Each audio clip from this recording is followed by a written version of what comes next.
सीखना कदे ना छड्डो। लर्निंग एक ऐसी चीज़ है, इसका ताल्लुक डिग्री नाल नहीं हैगा। मैं बड़े बड़े डिग्रियां वाले लोगों को रुकिया वेख्या, उन्हें PhD कीतियां, उन्हें इलम कोई नहीं होता, फहम नहीं होता, दानिश नहीं होती। इलम का ताल्लुक एक रवैये दे नाल हैगा।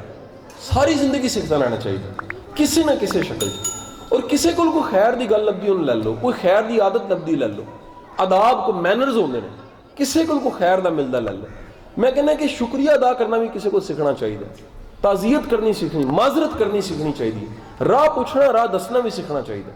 चलना किस तरह वो भी तहजीब तो तमीज़ दीन ने दसी है कि नज़र ताड़ी नीवी होनी चाहिए। मैं कल जुडिशरी की क्लास पढ़ा रहा था, अद्धी मोहतरमा सन, सिविल जज सन 27, अद्धे जोड़े सन वो मेल है सन। तो वो कह लगे कि सर दीन जड़ा है वो कहता है कि करीब भी मत जाओ, बेशुमार ऐसियां खामियां बदियां बुराइयां ने, गुनाह ने। मैं कि यार तुसी देखो ताड़ी पूरी क्लास 1.5 घंटे की क्लास मैं एक बारी भी किसी बीबी ने अख मिला के गल नहीं की, हालांकि मैं टीचर हाँ।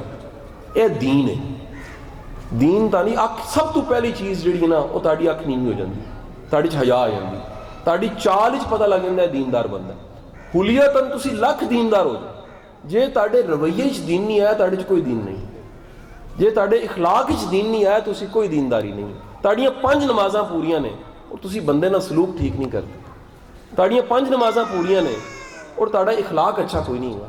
ताड़ियाँ नमाज़ां पूरियां ने लेकिन ताड़ी शर्म कोई नहीं है। ताड़ी नमाज पूरी है लेकिन ताड़ी तकब्बुर या गुरूर बहुत ज़्यादा है। मेहरबानी करके अपनी नमाज का फिर तर्जमा भी पढ़ लो, मफहूम भी पढ़ लो।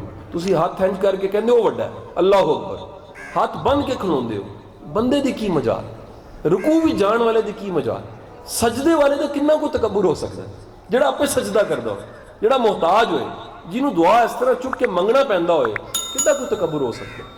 सो मेरी गुजारिश है सीखो, सारी जिंदगी सीखो। किसी को कोई खैर की गल मिल जाती है वो जरूर सीखो। मैं ये भी चाहांगा सर ताड़ी फाउंडेशन जिन्ने खैर दे काम कर रही है, गोल साहब जिथे मेरी किसी भी जगह जरूरत पए मैं हमेशा हाजिर है, मेरी फाउंडेशन हाजिर है, मेरी ज़ात हाजिर है। और यह पिंड अज तू गोल साहब है मेरा पिंड, यह ताड़ा पिंड नहीं है, यह जायद गोंदल का पिंड नहीं है, यह शहजाद गोंदल का पिंड नहीं है, यह कासिम अली शाह का पिंड है। और मेरी ख्वाहिश हैगी जे कि इत्थों सानू खैर की खबर आए तो पता लगे यार कि अगले चंद सालों में इत्थे दे बच्चों ने किन्ने ने CSS किया, किन्ने जज बने ने। असल मकसद कामयाबी है नहीं है, यह खिदमत की सीटां ने।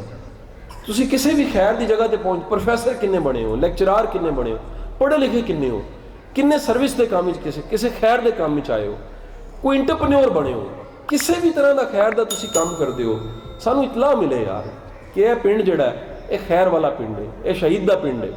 और इस पिंड से जुड़े लोगों को खैर मिलती है, इतों आसानी मिलती है, इतों फैज़ मिलता है, इतों लंगर मिलता है, इतों टुकर मिलता है, इत्थे दे लोगों का रवैया मुख्तलिफ है। यह पहचान बननी चाहिए।